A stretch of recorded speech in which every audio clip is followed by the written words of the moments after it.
Well, for starters, before I introduce myself, thanks everybody for joining us today. This is a presentation, update presentation, essentially on the volunteer program for USACE. I see a lot of familiar names up top on my screen, so welcome aboard, everybody that was able to make it this afternoon. This presentation will be recorded, so if you don't catch everything or if you want to share it out after the fact, then you are welcome to forward it on to folks. We'll give kind of a reminder at the end, but it will eventually be posted on the Gateway under the volunteer page. I want to remind everybody to please mute your phones. If you have a question, feel free to ask, or you can type it into the chat box. I have my chat box open. I think Heather does as well, and feel free to post your questions there. You can do that out to everyone, or of course you can do it to an individual if you need to ask Heather a specific question about something going on at your project. My name is Tennille Hammonds. I am a Partnership Advisory Committee or PAC team representative. I work in the Southwest Division. I'm located in the Fort Worth area, and always happy to help out on these presentations where we can share updates and share information and best practices. So if no one has any questions, let's go ahead and get started. We are showing the slideshow. I imagine most of you logged in on the web meeting. So no, just a heads up, not everyone has. Okay, so if you haven't, again, you can still log into the web meeting. The invite that Heather sent out has that link in it.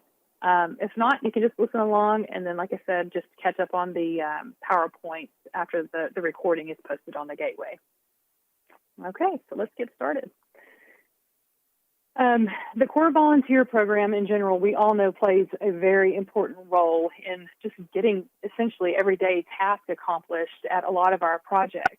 In 2019, we had over 28,000 volunteers that contributed 1.5 million hours of work, and we estimate that value to be just over $38 million. You probably already know that volunteers can perform almost any task that a paid employee can, such as park host, interpretation education, water safety, fish and wildlife habitat improvement, invasive species management, trail construction and maintenance, and photography, which is becoming more and more important as we post those pictures attached to reservation sites. Our budget realities right now, the fact is that the rec budget continues to decline, and those budgets do not always allow you to accomplish whatever mission that you have at your project, or whatever ideas or whatever the public wants to see at that particular location. Volunteers are most definitely a link to your local community to provide that local involvement and have them invested in your local projects. And they're often some of the best advocates of the Corps of Engineers and our partners. Many volunteers are also donors. 87% of volunteers donate money where they volunteer. So that's a new stat, I think, that Heather just added in on that slide. That's a good one to have, actually. Volunteers have unique skills and abilities that you can draw on, anything from a lifetime of experience to strength and enthusiasm of the youth. If, for example, if you have a retired electrician in your area that wants to volunteer, we all know that is a unique skill and a special ability that not every volunteer can have. Every position we fill with a paid staff is a missed opportunity to engage the community and build our constituency. It's kind of a reminder, if you don't have your phone on mute, if you'll go ahead and hit mute unless you have a question at this time. I'm getting a little bit of feedback. So what can volunteers do and what can they not do? They can pretty much perform any task that a paid employee can do, like we mentioned. You have to, of course, make sure that employee has the proper training and has the experience. Again, if you don't have your phone on mute, if you could go ahead and do that at this time, I'd appreciate it.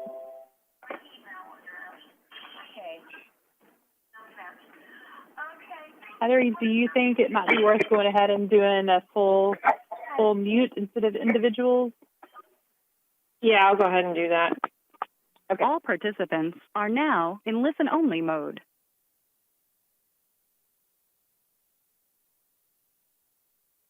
Okay, Tennille, I've muted everyone and unmuted you. Great. Okay. Okay. So again, what they can do is pretty much any task that we as employees do, provided that they have the training or experience. They can perform duties that once were or currently performed by core employees. What we know that they cannot do is enforce Title 36 or create policy. They definitely won't be used to displace any personnel of the Corps of Engineers. So this slide title, Creating Strategic Volunteer Jobs, I think is really based on a volunteer needs assessment. A volunteer needs assessment basically takes a look at all of the project tasks that you have at your location and says, okay, regular FTEs can complete these tasks, but if we had more FTEs or volunteers, then they could complete these tasks. So I think looking at what problems that you're trying to solve or what projects that you have going on and maybe even what community need that you're trying to meet, formulating sort of that needs assessment will help you define what kind of volunteer jobs you actually need, what kind of volunteers that you need, what special training do they need to have, what kind of background do they need to have. So what strategies can you afford to pursue with paid staff? Like I said, if you're doing that overall needs assessment, then you know that these are definite things. Here's a list of definite things that you have to accomplish with staff, but it would be nice to have volunteers to do these other tasks. The example that Heather's got built in here at Carter's Lake, they have a volunteer hub. They have a list of tasks that need to be done and hours earned for doing the job. Volunteers simply just select the job they want to do and sign up on the board. Each job has a list of equipment needed and where to find it, and the result has been for them, they're more productive and happier volunteers and less supervision needed. When they can go in and see that job board, essentially, it's kind of a pick and pull, however much time they have for the day, they can choose that task and know exactly what's expected of them for the day with less supervision. So in the end, it's a win-win for the volunteer and the employee. Motivating your volunteers. As the volunteer coordinator, it's basically your job to motivate them and continue to give them those pats on the back if that's what they need throughout their term as a volunteer. You want to make sure that they feel ownership and pride and some responsibility for the outcome. Give them the authority to think. A lot of folks that we get are retired individuals who want to give back, and maybe they've had an entire lifetime full of instruction from a supervisor, and they just need a little bit of direction, and then they could be off on their own to complete a task. So, where we can, let's give them that leeway, in a defined way to determine success. I know that in the past, I had a volunteer, a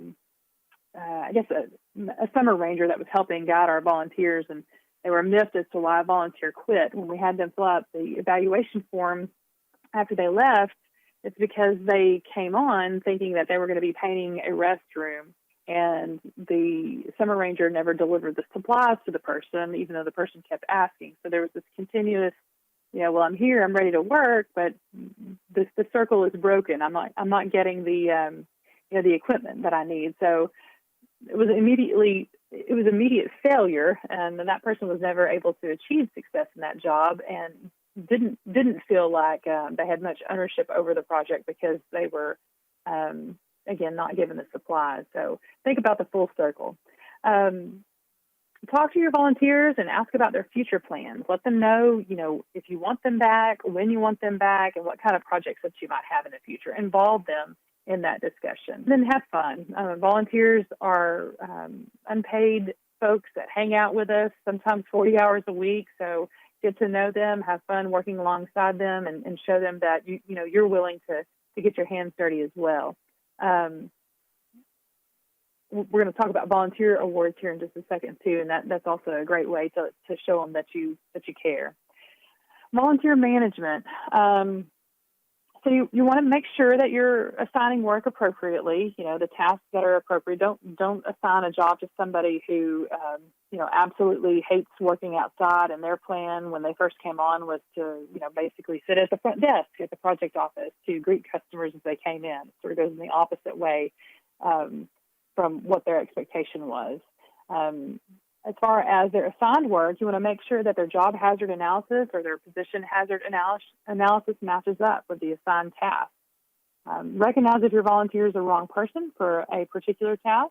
Maybe they came on to sit at the front desk, but they're maybe not the most friendly person, and you may have to shift their volunteer assignment while they're there because it just doesn't work out at that location. Maybe they're a better fit outside.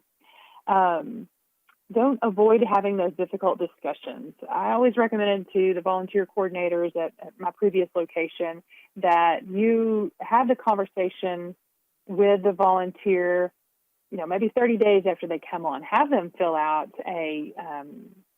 essentially a volunteer evaluation to let them, show to you how the situation is working for them, or maybe they need more feedback from you. Kind of check the pulse on that instead of waiting until the very end of the volunteer's service time. Have multiple checkpoints throughout their time with you. Know when to cut someone loose. That's also important. Sometimes we let those folks linger on a little bit too long. All right, this page talks about the volunteer program authority and policy. I'm not going to go through all of those, but essentially we all know that we operate under these different policies. This is where we reflect to make sure that we're doing things right. Probably, you've heard of WRDA before. Recently, in 2014, there were some adjustments to that, and we'll talk about that here in just a second as well. Probably the one you may be most familiar with is 1130-2-500, Chapter 10, which in 2016 was updated and has some implementation guidance. So we'll talk about that, I believe, on a later slide as well. And then some policy letters there at the bottom. The FY19 rate, and then we don't have the FY20 rate just yet. Looks like it was postponed. So we should have that sooner than later. Legal alien permanent resident volunteers, their service may be accepted with the proper documentation. They must present the J1 or F1 student visa, and there are some more particulars there. It looks like, Heather, are we currently seeking guidance from Headquarters Council on J2 visa acceptance?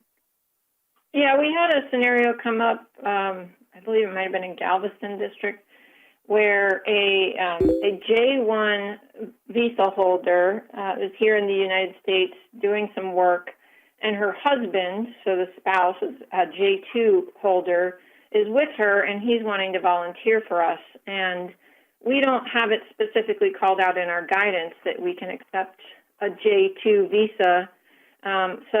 But he actually has, from the State Department, it says he can work in this country. So it would make sense that if he's allowed to work in a paid job, that he could work in a volunteer job. But we're just working with council and headquarters just to get a determination on that. And then if that does get the approval, that's something we'll just update in our next policy update. Great. And also, Heather, it looks like we have a comment in the chat box about DACA recipients. Are you familiar with that? Not familiar with that or what status that is. Okay. Blake, that may be something that you have to address with Heather at a later time. Okay, and actually I'm going to shift over to Heather at this point. We just received some new guidance on the volunteer background investigation procedures. It's some pretty big guidance, so I don't want to mess it up for you guys. I want to make sure that you hear it straight from Heather as opposed to myself. This guidance came out, let's see, in 2016, but recently we have pushed out some additional information through a memo. So Heather, I'm going to turn it over to you. And also, if you want to glance over at the chat box, it looks like Blake has given a little bit more of a description about the deferred action for childhood arrivals. Yeah, it's something, I'm reading the response. It's something that we would have to get, again, specific approval because it's not something that we addressed in the previous policy. And so, okay. Yeah, I would have to follow up on that. As far as the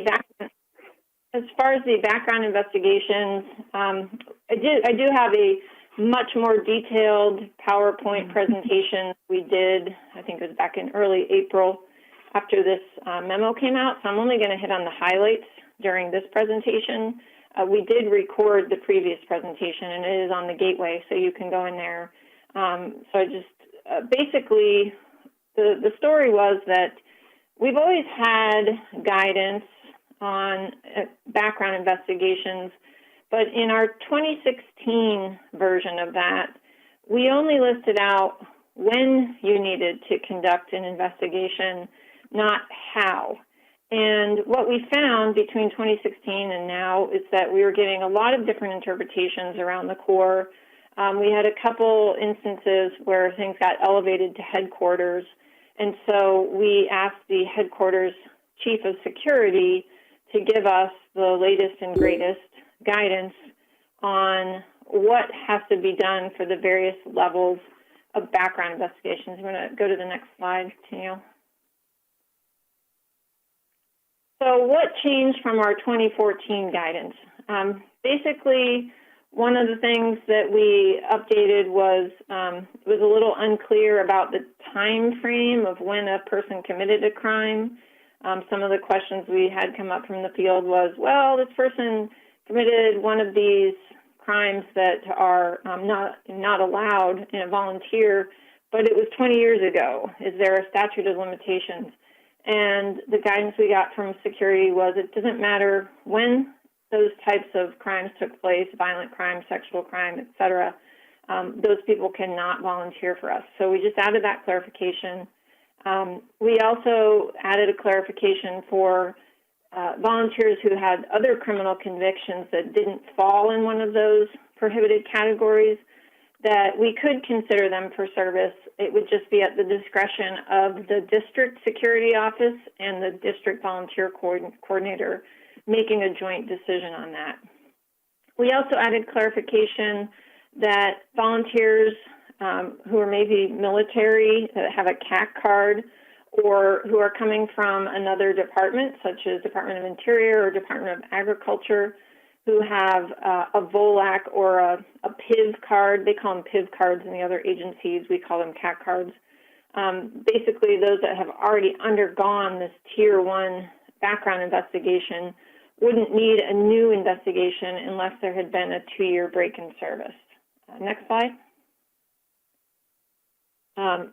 We also clarified that investigations for volunteers who work in close contact with children who are unsupervised by USAID personnel, what we call constant line of sight supervision, LOSS is the Army acronym, that those require re-verification every 5 years, but all the other background investigations are good indefinitely as long as there was not a 2-year break in service. And this was a really welcome change to our previous guidance, because in the 2014 guidance, we said that the volunteers had to get a background investigation every year. So this is really helpful, because as long as volunteers keep coming back and they've already passed their investigation, you wouldn't have to keep doing those over and over. We also specified 3 different levels of volunteers, and we developed a decision matrix to help folks figure out what level of background investigation is necessary. We changed the wording. In our previous guidance, we said volunteers that worked more than 180 days in a calendar year to 6 months consecutively, because what we were finding was we were having people trying to, game the system, where they'd say, well, they only served 3 months in 2019 from October, November, December, but then 3 months in the next year, January, February, March, but then I don't have to do a background investment, and that was not the intent. So we just changed the wording to clarify that. And then also, our previous wording talked about wearing the volunteer uniform, and basically our security office said it doesn't really matter if they're wearing the uniform or not. If they're having unescorted access into government facilities and buildings, essentially something that would require a key to get into, then they'd need a background investigation. Next slide. So I just, on this slide, this basically covers what I said on the previous one. Some of the changes that we made, I outlined in red. But the rest of the things are not different. This was guidance we've been following for years. So go ahead to the next slide. This is the decision matrix that we put together. So we developed what we call level 1, 2, and 3 volunteers. And so you can look in the volunteer type, so those that are only coming for a one-time event, such as National Public Lands Day, or those that work under core supervision with children, or work less than 6 consecutive months, those do not require any type of background investigation. Now, you can do one if you want to. You can always go stricter than what the policy says, but you don't have to do a background investigation on that level. And if you do want to do a background investigation for that level, you can go to an outside contractor. It doesn't have to be through your security office. This is a little different than the level 2 and 3. Those investigations have to be coordinated with your district security office. So level 2 are those that work independently and have unescorted access into a keyed area or a keyed building, or who require access to government files or records or handle fees. That level requires a fingerprint, FBI fingerprint check. And that check is good for a lifetime as long as there's not a 2-year break in service. And those fingerprints can be done at a Corps office, a military base, a law enforcement office, another agency. If you've got Park Service or Forest Service, they can also do those fingerprints for you. And I've got it on another slide, but there is money at headquarters right now that if you need fingerprint machines for your district or a project, you may be able to get some funding for that, but I'll talk about that a little more. And then level 3 is the highest level of security check. Those are volunteers that are either more than 6 months, have contact with children, and they're not supervised by Corps personnel, or require network computer access with the VOLAC card. They require the fingerprints. They have to fill out the SF-85 and OF-306. They have to be entered into PSIP and EKIP, our online systems. And basically, those volunteers can start their service once their fingerprint check has passed, and once the SF-85 and 306 have been favorably reviewed by the district office and submitted to OPM to process the full investigation. So even though OPM may take 4 or 5 months to process the full investigation, as long as the district security office has reviewed those and see nothing that's adversely impacts, you can bring your volunteers on with their thumbs up. And for each of those 3 volunteer types, there are a little bit different guidelines as far as expirations. So the standard, those volunteering more than 6 months, their investigation is good for a lifetime except for a 2-year break in service. The VOLAC card volunteers, their investigation is also good for a lifetime without a 2-year break in service, but their VOLAC card needs to be replaced every 5 years, just like our CAT card needs to be replaced every 5 years. And the only limiting one is those that work in contact with children without supervision, and their investigation is only good for 5 years. So this is kind of a cheat sheet to help you think through and figure out what level you need to do. And all of this has been provided by the headquarters security chief down through the security office chains. So your security offices have this information and have been given this directive from their chief within their community of practice. Okay, next slide. So fingerprinting, I mentioned, you can, we used to allow some of the background investigations to be done through outside contractors or vendors. Now that needs to be processed through your security office. And then here's a list of some of the places where people are getting fingerprinting done. And then this bullet that says headquarters security office has funding to provide locations that need to purchase fingerprinting machines. The machines cost about $3,000. The processing is web-based. Any Corps employee can take volunteer fingerprints and submit them through the system. It doesn't require a different level of security. I know there have been some questions from districts saying that only the security office can do that, and that's not the case. So if you are interested in getting a fingerprint machine, the funding time is limited. There are funds right now in headquarters for it, but if we don't use them up, the money will go away. So if you need them, act soon. And then on fingerprints, digital fingerprints are the preferred collection method, but we know that not everywhere has digital capability, so you can obtain them on the standard fingerprinting cards. Those just have to be processed in a little bit different way. Next slide. And then do you want to take it back over from here, Tennille? Sure, I can do that. I know that we probably have some questions about VOLAC cards for volunteers. So getting computer access for volunteers is possible. It can be a little challenging, especially if you've not navigated through that process before in your district. I found that the key for me is just to find that one point of contact in the district office that can help assist with that. And oftentimes, I say oftentimes, sometimes that's not necessarily a person in operations. There may be a person that's tasked with that in another section. But I would most definitely start with, if you have someone in operations that's sort of your volunteer POC for all of the lake projects in your area, I would start with that person first. So volunteers requiring government computer access connected to DoD networks must be issued a VOLAC card. That stands for Volunteer Logical Access Credential Card. There's no cost for that VOLAC card, but there may be a cost associated with obtaining the required fingerprints during the background check process. Volunteers who only use the standalone computers and they're not connected to a DoD network are not required to have a VOLAC. Sometimes we call those air-gapped computers, various names, but those don't require the volunteer to have a VOLAC card.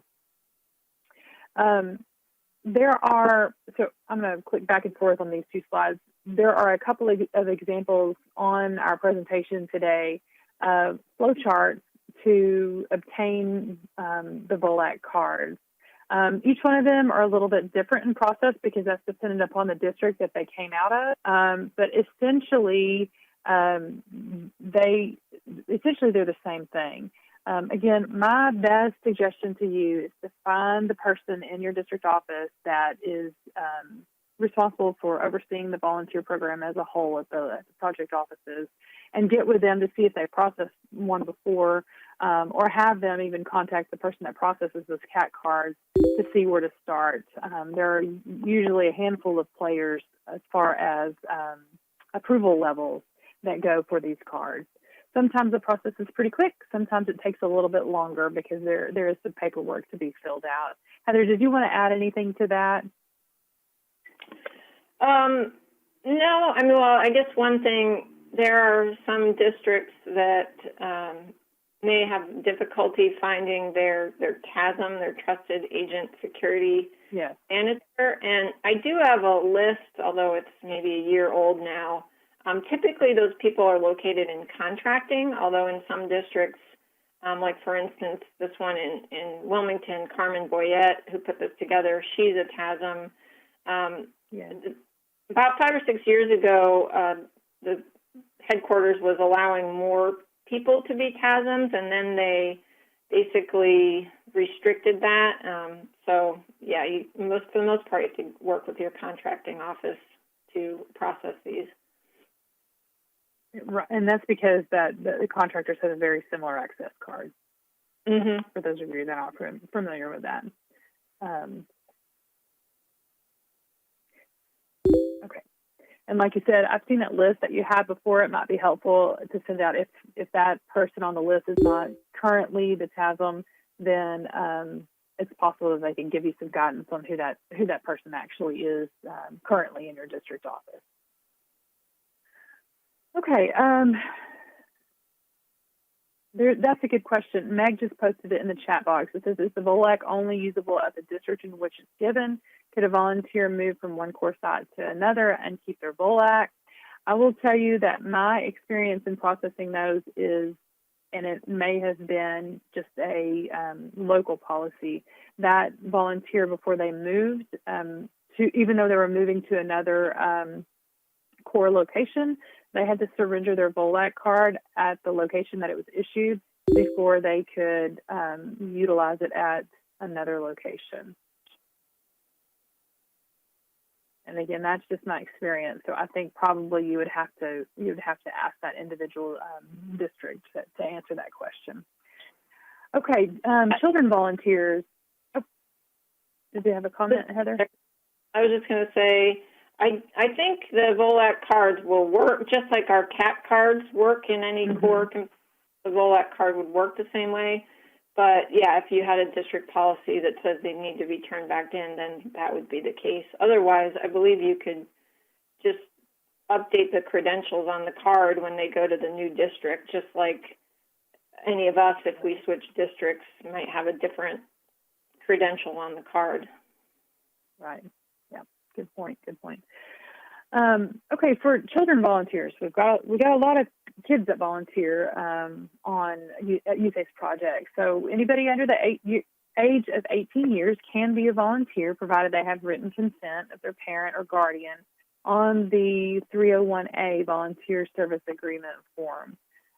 If they're volunteering as part of a group, I always use like Boy Scouts, Girl Scouts, 4-H, those kind of groups as examples. The leader must provide a complete list of group participants and separate 301A agreements signed by each one of the parent or guardian for all participants under the age of 18. We used to accept forms from other agencies, sort of like an umbrella document saying that, you know, the Boy Scouts or Girl Scouts or whatever had liability insurance on everybody that participated in their projects, and the parents had already signed forms under that, and so we used to use that as an umbrella document. But Army General Counsel ruled that signing another organization's consent form is not sufficient to protect youth base. So we do not do that anymore. So again, children all individually must have signed 301A agreements for each participant in that particular activity. Surety bonds. So when the Land and Waters Conservation Fund Act was repealed, the Corps was no longer required to bond volunteers, and also had no authority to pay for bonds. This did not impact the use of bonds for contractors. This was specific to our volunteer workforce. So the bottom line is the Corps can continue to use volunteers to collect fees under the cited authority. But the volunteers need to go through the same fee collection training as you and I as government employees would go through. And they must sign a statement on the volunteer agreement that says the person accepts the risk and liability of handling those government funds. So again, they can collect fees. They just have to make sure and go through the proper training, just like you and I would have to do so. Volunteers, we get this question a lot. Volunteers ask if they could pay for their own bond, and they absolutely can, but it's not a requirement. A comment that we received from Army General Counsel stated that the surety bonds are normally used to protect against default of a contractual obligation, and it's inconsistent for USACE to require volunteers to obtain a surety bond when USACE employees are not required to do so. Okay. Volunteer clothing. Official Corps of Engineers volunteer clothing items must be purchased from the Corps uniform contract provider, the one that we all know and love, the one that also provides your Ranger uniforms in the field. Local purchase of similar items to the contract in different colors is not authorized. So we want to make sure that if the contractor is providing what we need, we go there first. That's the number one. And that is your option. That's your go-to. It suggested multiple quantities of items be provided to the individuals. For example, one clean shirt per workday if they work 5 days a week, don't provide them one shirt. You can definitely provide them 4 or 5 shirts for their work week. They're not authorized to wear the NRM uniform patch or any other item of the official NRM class A, B, C, or D uniform. That includes, some of the ball caps that we have or some of the sun hats that we have for as part of the Park Ranger uniform program. For volunteers performing maintenance duties, T-shirts can be ordered from local vendors. We don't offer T-shirts on that the core uniform contract under that provider. So you can go out to local vendors to get those, and the core logo and volunteer can be added, but they should be in similar colors to those other items that are offered on the contracted website for the volunteer clothing. The exception is the safety colored shirts, and I'm a big proponent of those. I think that's a great idea. Kills two birds with one stone. You've got the bright safety reflective the safety color and the reflective stripes, and then they're definitely identified as a volunteer if you do it in a similar fashion to what you see pictured today. So what we do have available on VF Imagewear, again, that's the contracted, the contractor for the volunteer clothing. We've got vests and sweatshirts, ball caps, nameplates, and polos. Personally, I think it's kind of a good thing that they don't offer T-shirts so that you can order what you need. It seems like those are used and abused at all locations because those volunteers are getting out there working hard on those, and you can order what you need at your location. There's some information at the bottom on how to order. Again, you can revisit this location so that you can place an order if you don't already have that information. Also check with whoever is the district POC for your volunteer program. They'll probably have that as well. Food and beverage purchases, always kind of a touchy subject. We want to provide everything for our volunteers. They're out there working hard, they're sweating, they're freezing, they're doing all the things they do out in the field, and we want to make sure that they're well taken care of. But food and beverages can only be provided to volunteers when it's incidental to rendering a volunteer services. So if you're in a remote location and water is not readily available, then you can do so. The purchase card may only be used to purchase food with prior written approval from the district commander. Volunteers may be reimbursed for meals during the period of volunteer work, which shall not exceed the scheduled government per diem.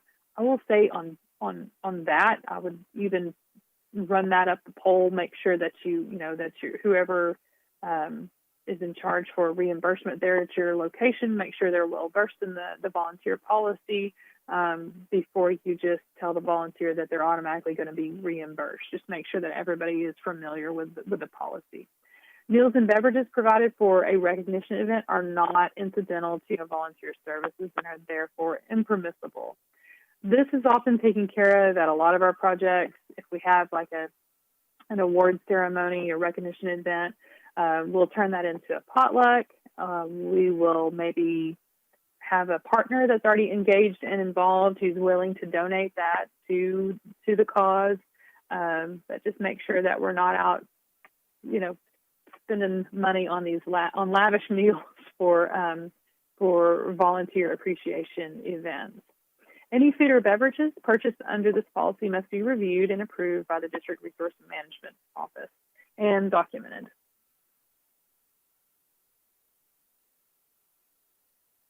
Okay, volunteer lodging. Volunteers can be provided modest lodging at the project where their service occurs and not be required to pay a user fee. Districts may use appropriated funds to rent, purchase, or construct volunteer accommodations. Permissible lodging may include mobile homes, RVs, campers, cabins, hotel rooms, apartments, former government housing, or campsites. And accommodations should be noted on the volunteer agreement. I will say this is a little unique. Majority of our volunteers, I would say, probably come with camper or tent in tow. So, this one may be a policy that you might have to look back upon if you have this situation arise. I don't think that this is the norm out there. Transportation can reimburse for transportation expenses to and from a volunteer's residence if within a reasonable commute. Again, have that conversation with the resource manager prior to committing. Reimbursement for POV mileage will not exceed rates identified in the JTR. Long distance travel may be reimbursed in cases where it can be shown that the services of the volunteer are of exceptional value. Invitational travel orders, which I don't think that I've done, maybe some of you on the call have, perhaps even Heather. Invitational travel orders approved at the district level shall be used for long distance travel. And reimbursement for that travel, of course, cannot exceed the amount identified in JTR. Modes of transportation are listed below. Okay, volunteer appreciation. Of course, we are absolutely encouraged to show appreciation for all of the services that our volunteers provide, whether that be a pat on the back, a high five, or social distancing and air high five. Or you can even issue them a certificate of appreciation. I believe that we have kind of a generic copy of this on the Gateway, or you can create your own. But even the smallest gestures of appreciation are well received by some of our volunteers. A lot of them don't volunteer for the recognition. They do it because they enjoy doing it. But these little efforts of appreciation go a long way with them. Items such as celebration meals, appreciation gifts, or cash awards are not authorized for purchase with appropriated funds for volunteers, but like we mentioned earlier, may be donated by friends groups, cooperating associations, or other partners. Some of you may know about the various award programs that we have nationally for our volunteers. I think we cover that in a later slide. But just to mention, individual and family couple volunteers are now eligible for the Enduring Service Award, National Volunteer Award, and Volunteer Excellence coin sponsored by the Core Foundation. So here we have a picture of National Volunteer Award winners. Heather, I can't remember, is this the 20 on the right-hand side? Are they the 2019 recipients, the Wall family? Yes, that's I'm working on the trail, and then up in the corner. We don't have the picture of the award plaque for this year because the ceremony got postponed due to COVID. That'll happen later this year. So this is a great way to nominate and then recognize your individuals that have gone to great lengths to serve your project. Even for them to be nominated for such an award is a pretty awesome thing. So, make sure that you involve them in that process and let them know you're going to be nominated, and that's an award in itself. Celebrate that, and then submit them to the national level for that award. So here's some examples of volunteer appreciation. You can do volunteer appreciation walls within, an area of your project office, or if you have a visitor center. Just a few examples. You can do a placard that has individuals' names. If maybe you set it up to where if they get 250 hours, their name goes on the wall, or you have some sort of system in place on the right. I can't remember how many hours of service those individuals had to have for a particular leaf on that tree. But that's a great example as well. Lots of creative ideas out there. And if you have any cool examples at your location, please feel free to send Heather and I a picture of that. We'd love to see what you have out there. So again, on recognition and appreciation of volunteers, we have the Volunteer Pass program, or the Core Pass. That was approved in 2012, which seems like forever ago now. It enables volunteers who've served 100 hours at Core managed areas to receive the free annual day use pass. Volunteers can, go about multiple Core locations to earn those hours. Those hours are entered into a centralized database, which was launched in 2013. We've got 45 lakes participating with 551 passes issued between 2013 to 2019.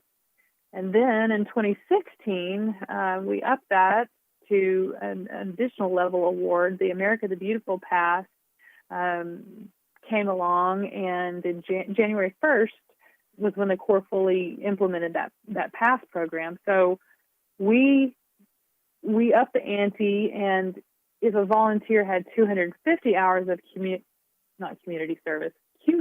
service, then they got a free America the Beautiful volunteer pass, which is a nice award for some of those folks to have. They can accumulate those hours across multiple agencies that you see listed here. Hours earned at one agency must be verified by the volunteer's prior coordinator. The hours earned at Corps Lakes are verified and entered by volunteer coordinators in that centralized database that's also used for the Corps Pass. And then that pass covers entrance fees and day use fees at participating agencies for 1 year from date of issuance. So that's a pretty cool thing to have. The other way that you can recognize volunteers is through the Volunteer Coin Program. This was created in 2015, and it's sponsored by the Corps Foundation. The coins are awarded to regional nominees for the National Volunteer Award and National Winner, and to volunteers who perform extraordinary acts of service. The larger coin that you see on the top was developed for national and regional level recognition. I'm not sure that we have a slide necessarily that talks about how you could apply for those outside of just the standard National Volunteer Award. But if you do have a volunteer that you think, and it should not be based just simply on the amount of time that they have spent at your project. I mean, 5 years is great, 10 years is awesome, but what did they do within those years of service while they were there? If you think that person deserves some sort of recognition, but you can't quite figure out, exactly where they fit into to our awards, tiered awards, then reach out to your local PAC representative in your district to talk to them about whether or not the volunteers have enough, criteria to meet the level of receiving one of these coins. We issue these out by division. So volunteer safety. Sometimes I think this probably should be the first slide that we talk about, because we all know we're all safety managers in the Corps. We all want to make sure that our volunteer workforce is as safe as can be. The same safety briefings and trainings and equipment provided by the Corps to the volunteers, all of that should be covered with the same level of training that you and I get as employees. So, if I'm learning how to use a skid steer, then if we've decided that we have a volunteer that's going to be performing skid steer duties, then that volunteer would receive that same level of training. Job hazard analysis or a PHA, JHA must be completed and signed by the volunteer coordinator, supervisor, and the volunteer, and saved with the volunteer agreement form. It may also be saved in your office by whoever's of your safety program. Activity hazard analysis, that may also be completed for a specific one-time task or event, or to even supplement the JHA or PHA. And there are several samples of those on the Gateway. I would also talk to make it a little more local, talk to your local safety manager and see what their form looks like. You don't have to start from scratch, but there are a lot of great examples out there. Injuries to volunteers, they're reported in the same way as Corps personnel. The forms that you see listed are the ones that should be filled out, and I'm sure all of those are probably, the flow chart is probably posted in everyone's office. All right, volunteer reporting in NRM assessment and on-bill, and Heather can chime in on this. I'll just kind of give you the briefing here. The volunteer data must be captured each year during October in the NRM assessment tool. Everybody knows that date has kind of shifted just a little bit to the last couple of years because we are switching over to that NRM assessment tool. But just make sure that you're watching those deadlines and entering in that data. Annual project data update to record total number of volunteers, volunteer hours, and reimbursable expenses. That's what goes in that section. The partnerships update, that's going to record numbers of volunteers and volunteer hours that the partner provides. Hours served by the SCA, which we get this question on occasion, and other youth conservation core groups should be entered as volunteer hours in both update sections. And no, it's not a double count. We consider that when we're crunching numbers, and it's well known that those hours are entered in both volunteer hours section, entered in the project data update and the partnerships update. Heather, did you want to say anything else about that? Yeah, I just want to, like she said, we often get questions about this.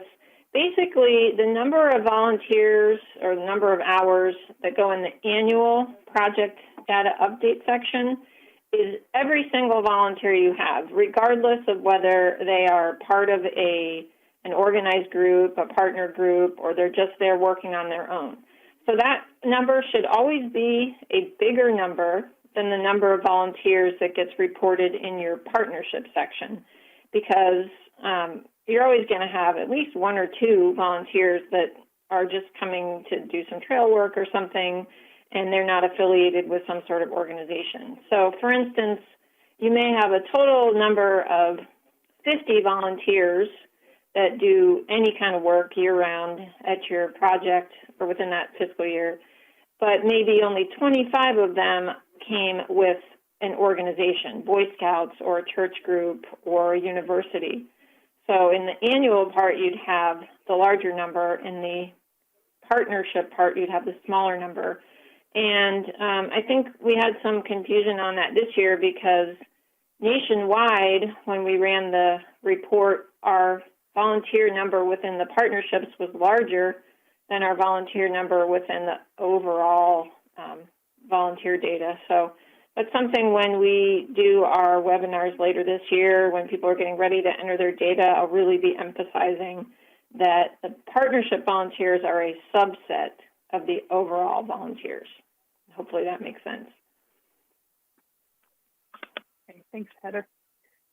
And I think probably everyone on the call already knows this, but I didn't introduce you, Heather, and I don't know that everybody knows exactly what your role is, but for those of you that do not know, Heather is our headquarters component for the volunteer and partnerships program. She probably has a way fancier title than that, but she has a wide-reaching knowledge on all the volunteer and partnerships program, and has her voice is heard in headquarters because there's no one between her and the headquarters folks. So that's why she's so knowledgeable about that. So moving on to the volunteer data decision tree, I'm not going to go through this step by step, but this will help you assess where things need to be placed within the NRM assessment tool, whether it be partnership or volunteer hours. But this is going to help you decide how to process it, and you can give that a quick glance. But that's also located on the gateway for you to take a look at. Pretty easy to follow. This is a list of all the volunteer program forms that you pretty much need to have at hand at all times if you are the volunteer coordinator for your location. Oh, and Heather says she's infamous. Yes, absolutely, and famous. Love it. I'm glad everybody's on mute right now. But these forms are important. Always check to see that you have the most up-to-date form. There are so many years of volunteer forms that are floating out there, previous versions, but I can tell you everybody probably has a love-hate relationship with the gateway and the whether the pages are updated or whether they're not, but I can assure you that the volunteer page on the gateway is kept up to date, and thanks to Heather, because if something changes, she provides that information almost immediately. So go there to find the most current forms. And here's just a screen capture of what the volunteer program gateway page looks like. You can see it's laid out very easily. All the topics that we covered pretty much have a heading in here, but of course, if you have any specific questions about it, you can always reach out to either your district level volunteer program coordinator or any of your PAC representatives. I mean, try to reach out to the one in your division, but if you need to reach out to one outside of that, absolutely. The whole team is willing and able to help assist in any way that we can. One of the new items that we just developed and pushed out are the volunteer posters. We heard a lot of feedback that there wasn't a great way to advertise for for volunteer opportunities, and we had some pretty old ones floating around. So these were created for you guys to use. They're downloadable, and they're also on the Gateway. The great thing is, I believe that you can customize these if you needed to for your particular location, and there's a couple of different sizes. So you could use those in kiosk or as flyers there at your project office location. Another item that's new are the brochures that have been pushed out. Feel free to print these at your location and hand these out however you see fit. You can also add, we left plenty of space within the brochure that you can see where you can add in your local information too. But these are pretty generic for the national program, which fits the need. But please feel free to add an insert with your own local volunteer opportunities. Add your project name and location, contact information to any of those. Those are also downloadable and available on the NRM Gateway underneath the volunteer tab. One thing that we always are in need of are volunteers, are photos of volunteers in action. I almost would say we beg of you to please send some of those in. There is a location, the link is provided at the top for you to add those photos in. You could even send those to your PAC representative in your division, and we will get them uploaded.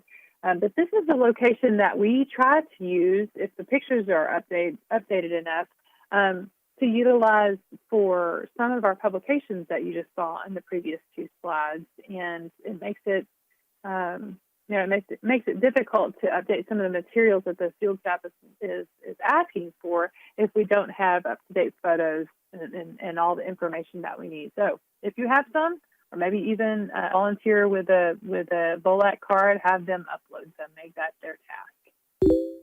I want to jump in here too. One of the things that we ran into when we were working on the volunteer poster, when we're trying to make something that's for large printing, a lot of our photos that we have on the Core Lakes photo album are great, but they're low quality. We need at least what they call 300 DPI.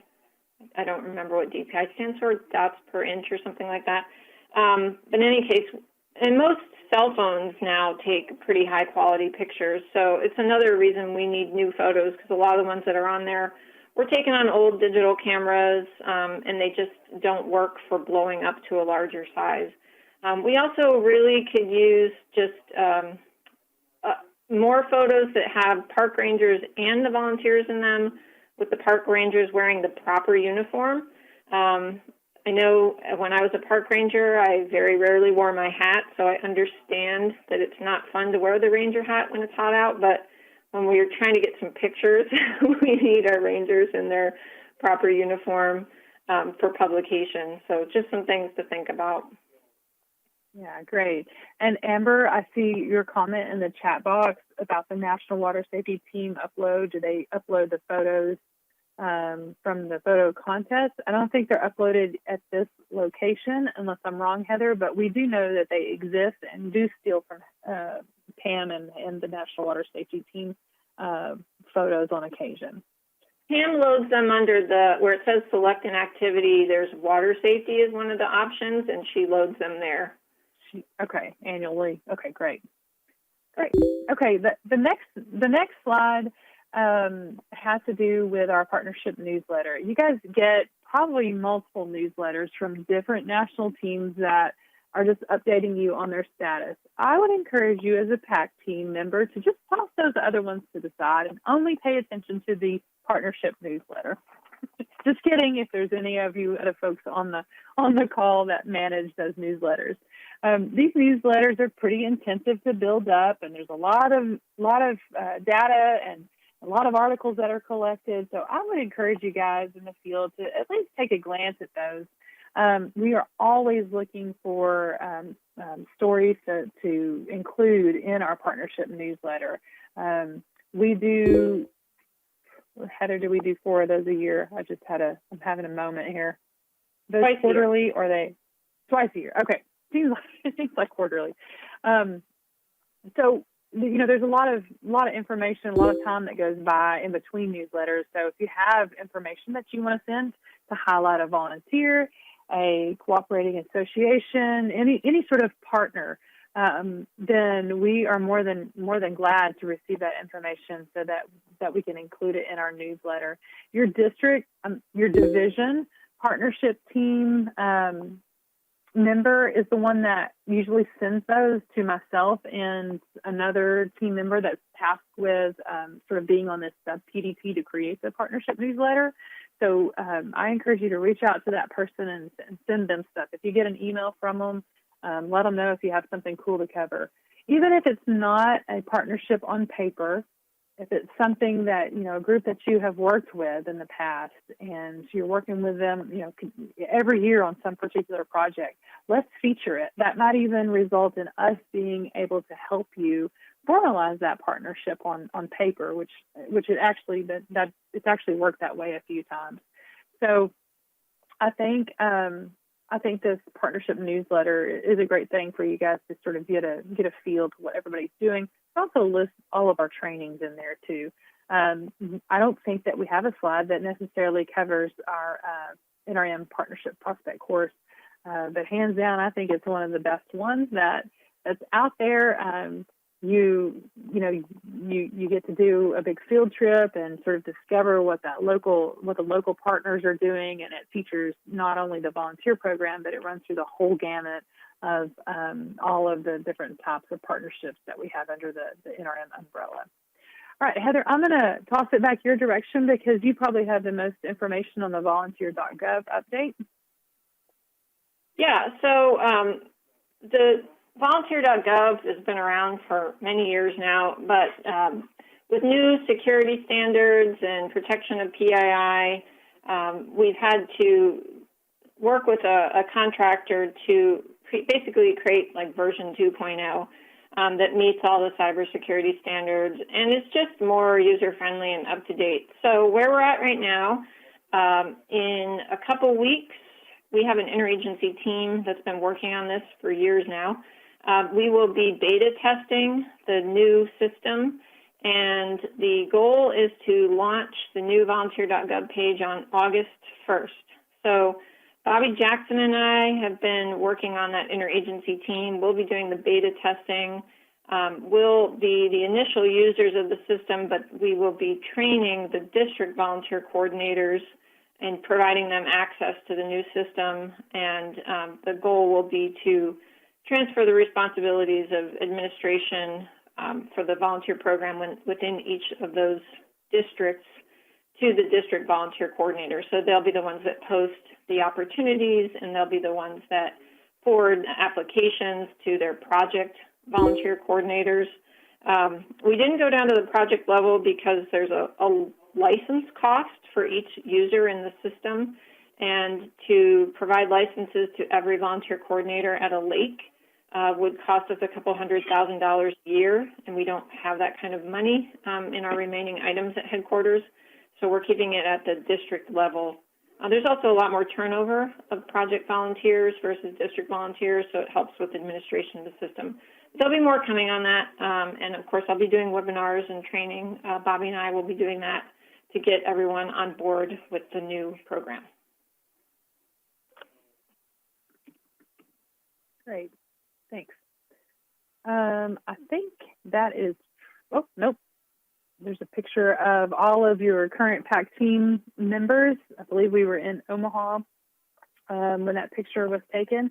I can't say it enough. Reach out to your PAC team representative for everyone in that picture is absolutely willing to help you out. Even if they don't know the answer, we have a really good network going where we message each other, we text each other, we give each other phone calls on these quirky little things that may come up that are uncommon, and if we don't know the answer, we can usually figure out an answer. And again, Heather, she has headquarters ear. She's able to get an answer actually faster than any other team that I've been on, I think, maybe. But a super supportive group. Whatever ideas you have, run it past them. They'll help you. They'll help you out. Okay. I think that we have several questions that are kind of waiting in queue on the chat box. Heather, do you want to field some of those? I think maybe the first one, it looks like has been asked a couple of times. Can we elaborate on COVID impacts on the volunteer program? Yes. So when COVID initially hit and we were shutting down our parks, campgrounds, et cetera, we made a blanket decision at headquarters to halt all volunteer operations that weren't able to be done virtually. With the reopening of parks and the decisions being delegated down to the division commanders, and I believe some of the division commanders are delegating down to district commanders, when you are given the thumbs up from your division or district commander to start reopening parks, you can start bringing volunteers back on. And so if you need to bring the volunteers ahead of time because they're the ones that help you get your parks open, you basically would adjust your opening date to make sure you have time for those volunteers to get to your location. There was some question about volunteer travel because we have a travel ban through June 30th for core personnel, and so that also pertains to volunteers. At one point, those had to be approved at the headquarters level, but that delegation has also been given down to the division commander level. So if you need to bring your volunteers on now and pay for their travel across country, you can get that approval at the division level. So we are bringing them back on. I know we've got volunteers going at some of our locations already that are open. I haven't checked the status today, but I think we are at something like 80% of our recreation areas open, something like 40% of our campgrounds. Yeah, there's a status on the NRM or on the Core Lakes website. You can check the status of the parks, and there's also a GIS a website that's internal to the Corps that you can see where all the parks are open or closed. But I think that's the main COVID questions now. Oh, we did have one come up the other day about testing, COVID testing. So if you had a volunteer that came to work for you and they thought they got COVID during their duties, could we pay for their testing? And headquarters is also working on guidance in general for COVID testing. And basically what I've been told is we can't use appropriated funds to pay for volunteer COVID testing or even use staff testing unless they're going on deployment. So that guidance hasn't come out, but that's what it's looking like it's going to say. So I don't know if there are other questions specific to COVID that people want to. I think you addressed just kind of the general questions. I'm just sort of skimming through the chat now. A couple of the other questions that we've had, Heather, about the fingerprint machines.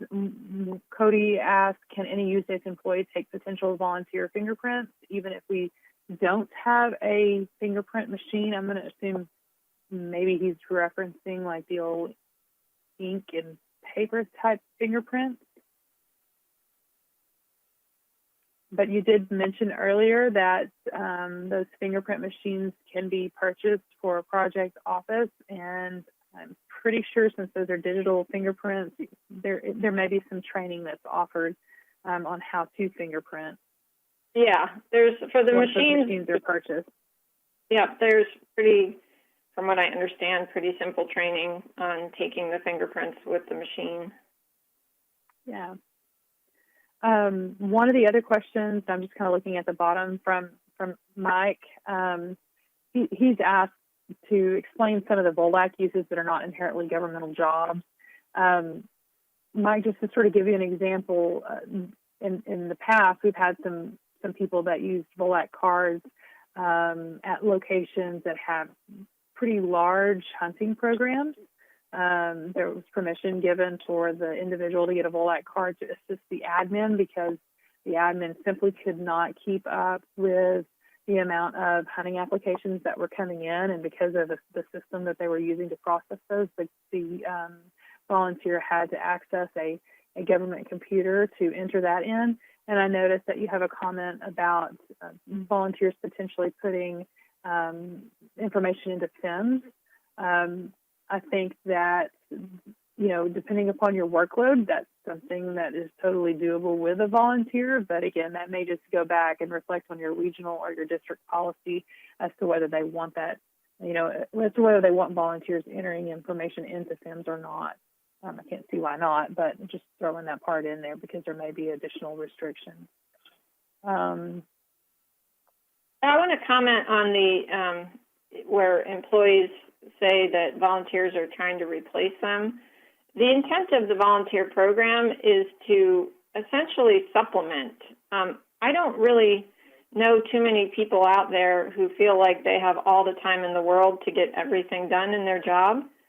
If they do, they probably need more work thrown at them, but most people have the opposite problem where they've got 100 items they want to get done and they can only address 70 of them. So that's where volunteers can help out in meeting those needs. And I think in those cases where you have people complaining about volunteers, that's where it's important for the volunteer coordinator to sit down with the other people on their staff ahead of time and just kind of explain, we're not trying to take over your jobs, we're just trying to assist. And these volunteers are great resources for that and can bring a lot of skills and help our program out, just so that people don't feel threatened by it. Yeah, that's a great point. I think in general, just sort of skimming through the chat, that covers the majority of the questions. Heather and I are always available if you guys have a question or want to shoot us an email again, or any of your PAC representatives. If there are no more questions, or Heather, if you don't have any final thoughts, then I appreciate everyone's attention today. Glad that you made the time to dial in. And again, this webinar is being recorded, so it will be placed on the Gateway. I'm not sure how many days it takes to actually convert that and do all that magic behind the scenes, but it will be filed underneath that volunteer tab on the Gateway page. I just wanted to say thanks to both of y'all. Tennille, I'm sorry that we lost you to another part of the Corps. You were great, and I appreciate all the help you always gave me. Heather, same thing. I'm not going to get into the security stuff. I think my email was enough on that, but we are putting together a PDT team to try to to get Fort Worth, in line with what y'all are wanting now. So I just want to say thanks to both of y'all for everything y'all have done. Tennille, you've helped me out quite a bit with getting recognition for some of our volunteers, and so I just want to say thank you to both of y'all. Mike. Welcome. Okay, Tennille, you should be unmuted now. Sorry about that. Appreciate your comments, Mike. Thanks for the unmute, Heather. All right, so that kind of wraps up today's call. Again, appreciate everyone, and you guys have an awesome weekend.